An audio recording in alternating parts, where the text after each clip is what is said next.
কয়েকদিনের মধ্যেই দেখবেন মোহাম্মদ সেলিমের নেতৃত্বে মিছিল বেরোবে, লড়াই লড়াই লড়াই চাই, লড়াই করে বাঁচতে চাই, এই লড়াইয়ের নেত্রীকে মমতা ব্যানার্জি আবার কে, শুধু এই মিছিলটার অপেক্ষা করুন।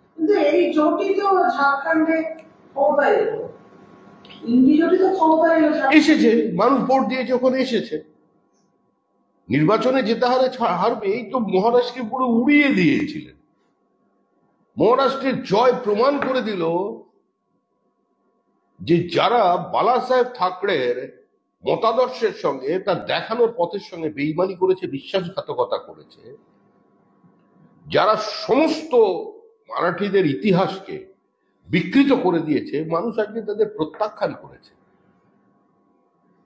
আজকে অপ্রাসঙ্গিক হয়ে গেল বিভিন্ন শক্তি। শরদ পাওয়ারের মতো ব্যক্তিত্ব কোথায়? মার্জিনালাইজড। কোথায় গেল উদ্ধব ঠাকরেরা? নেই। তার কারণ হচ্ছে মানুষই দলকে শক্তিশালী করে, গণতন্ত্রের শেষ কথা বলে মানুষ। মানুষ মহারাষ্ট্রে শেষ কথা বলেছে।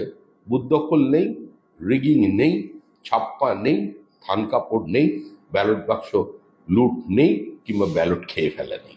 এই যে বুদ্ধকল, রিগিং, থান কাপড় নেই, এটা তো আপনারা গতকাল পর্যন্ত বলেছিলেন ঝাড়খণ্ডেও এগুলো নেই। কিন্তু সেই ঝাড়খণ্ডে যেখানে আপনারা দুর্নীতির অভিযোগ করেছেন, মুখ্যমন্ত্রী হেমন্ত সোরেন তাকে এক সময় জেলে কাটাতে হয়েছে কয়েক রাত্রি, সেই জায়গায় দাঁড়িয়ে সেই দুর্নীতির অভিযোগ, বাংলা থেকে অনুপ্রবেশ, এই অভিযোগগুলো থাকা সত্ত্বেও দেখা গেল মানুষ দুহাত তুলে জেএমএম কে ভোট দিলেন।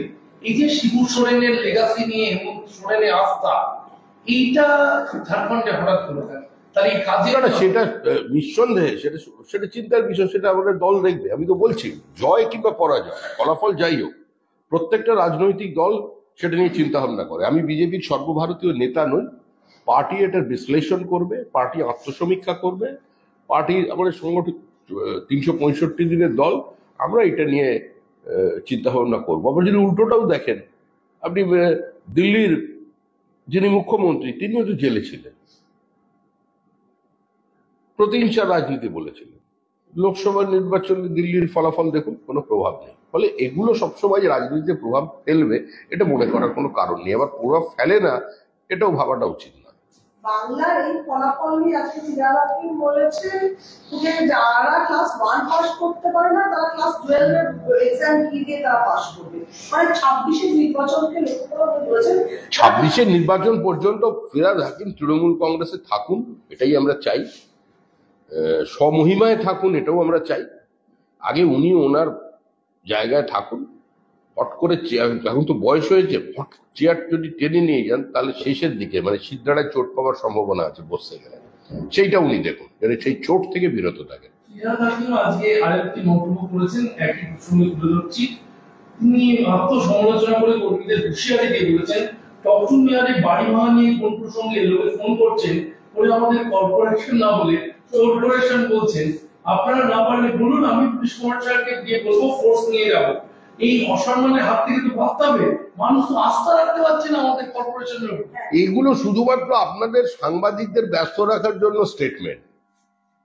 এটা শুধুমাত্র মিডিয়া স্পেস অকুপাই করবার জন্য স্টেটমেন্ট। আমরা নিয়ে যাচ্ছি ফিরহাদ হাকিমকে কত জায়গা, উনি দেখবেন সল্টলেকে রোহিঙ্গা বস্তি হয়ে গেল। মুখ্যমন্ত্রীর কাছে আমরা সংবাদ মাধ্যমের কাছে আবেদন করছি, ভারত সরকারের প্রতিষ্ঠান Saha institute of nuclear physics, তারা বারবার বলছেন যেখানে রোহিঙ্গারা সামনে এবং পিছনে বসে গেছে, থানায় কমপ্লেন করছেন, কোনো ব্যবস্থা নেওয়া হয়নি। কত জলাশয় বুঝিয়েছে, রামসার ট্যাগ পাওয়া, ইস্ট ক্যালকাটা ওয়েটল্যান্ড সম্পূর্ণ ধ্বংস হয়ে গেল, লুট হয়ে গেল। কি করেছেন ফিরহাদ হাকিম? ওইসব বিবৃতি ওনার কাছে নিয়ে থাকুন, উনি সন্তুষ্ট থাকুন, উনি নিজে ভালো থাকুন, সুস্থ থাকুন এবং চেয়ার নিয়ে থাকুন। আঠা লাগিয়ে নিন চেয়ারে, এটা ছড়ে না যায়। গভীর টানাটানি চলছে। বলছেন যে আপনারা কাজ করেন না, বদনাম শুনতে হয় আমাকে, সংবাদ মাধ্যম আমায় গালাগাল করে, একটা থাপ্পড় আমার গালে এসে পড়ে। আপনারা কাজ করেন না, আপনারা টাকা খাচ্ছেন বলছি না, কিন্তু আপনাদের এই ধীরে ছাড়া মনোভাব, অবহেলা, কর্তব্যে অবহেলার অভিযোগ তুলছেন পুরকর্মীদের। আমি কোনোদিন শুনিনি কোন স্কুলের হেডমাস্টার মশাই স্কুলের রেজাল্ট খারাপ হলে এই কথা বলেছেন যে এখানে যত ছাত্র আছে সব অপদার্থ মূর্খ। এরকম কোনো মাস্টার মশাই বলেন না। মাস্টারমশাই এটাই বলেন যে এটা আমাদের ব্যর্থতা, এটা আমাদের চিন্তা করতে হবে, এবং তিনি প্রকাশ্যে মুখ খোলেন না। স্কুলেতে উনি গেছেন, উনি তো অশিক্ষিত নন, ছাত্র রাজনীতি করেছেন, এগুলো শেখেননি। মাদারিহাটের হারের পর আপনাদের প্রাক্তন কেন্দ্রীয় প্রতিমন্ত্রী জন বার্লা তিনি বলছেন যে রাজ্য নেতৃত্ব এলাকার মানুষের সাথে কথা না বলে, চা বাগানের লিডারদের সঙ্গে কথা না বলে প্রার্থী ঠিক করে দিয়েছে, আমাদের উপর চাপিয়ে দিয়েছেন। তারই পরিণাম আজকের ফলাফল।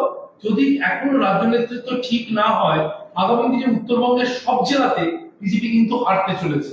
জন বার্লা বলছেন, যে জন বার্লা আলিপুরদুয়ারের প্রাক্তন সাংসদ। দেখুন, এখন এগুলো এইসব ধরনের বিবৃতি আমাদের মতো দলে আশাপ্রদ নয়, অনভিপ্রেত। এগুলো বলার এখন সময় নয়। পার্টির নির্দিষ্ট ফোরামে কথা বলবেন। আর কোনো প্রার্থীর জন্য কেউ নির্বাচনে হারে, এটা পশ্চিমবঙ্গের রাজনীতিতে যারা দেখেন কাছ থেকে তারা জানেন, এখানে রাজনীতি, দল এবং নির্বাচনটা কিভাবে হয়েছে সেটাই প্রাসঙ্গিক, বাদ বাকি অপ্রাসঙ্গিক। আলিপুরদুয়ার লোকসভা নির্বাচনের আগেও দেখা গিয়েছিল, যখন প্রার্থী পরিবর্তন করা হলো, জন বার্লা পরিবর্তে মনোজ টিকা হলো, তখন একটা মনোজ টিকা ভার্সেস জন বার্লা দীর্ঘদিন একটা দ্বন্দ্ব সামনে আসছিল, যা কাটিয়ে মনোজ টিকা জয়যুক্ত হয়েছিলেন আলিপুরদুয়ারে। সেই মনোজ টিকাকে নাম করে আজকে আরো একবার দায়ী করলেন এই ফলাফলের জন্য জন বার্লা। আমি এই নিয়ে কোনো মন্তব্য করব না। পার্টি এ ধরনের কোনো মন্তব্য নিয়ে কোথাও কোনো বিবৃতি দেবে না। শুধু বলছে বিজেপির মতো দলে এইভাবে কথা বলা যায় না। কয়েকদিনের মধ্যেই দেখবেন মোহাম্মদ সেলিমের নেতৃত্বে মিছিল বেরোবে। লড়াই লড়াই লড়াই চাই, লড়াই করে বাঁচতে চাই, এই লড়াইয়ের নেত্রীকে মমতা ব্যানার্জি আবার কে। শুধু এই মিছিলটার অপেক্ষা করুন। এই জোটই তো ঝাড়খণ্ডে ক্ষমতায় এলো, ইন্ডি জোটই তো ক্ষমতায় এলো, এসেছে, মানুষ ভোট দিয়েছে, ওখানে এসেছে। নির্বাচনে যেতে হারবে, এই তো মহারাষ্ট্রকে পুরো উড়িয়ে দিয়েছিলেন। মহারাষ্ট্রের জয় প্রমাণ করে দিল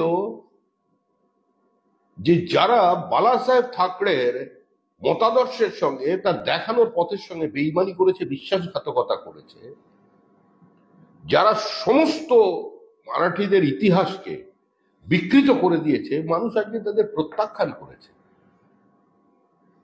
আজকে অপ্রাসঙ্গিক হয়ে গেল বিভিন্ন শক্তি। শরদ পাওয়ারের মতো ব্যক্তিত্ব কোথায়? মার্জিনালাইজড। কোথায় গেল উদ্ধব ঠাকরেরা? নেই।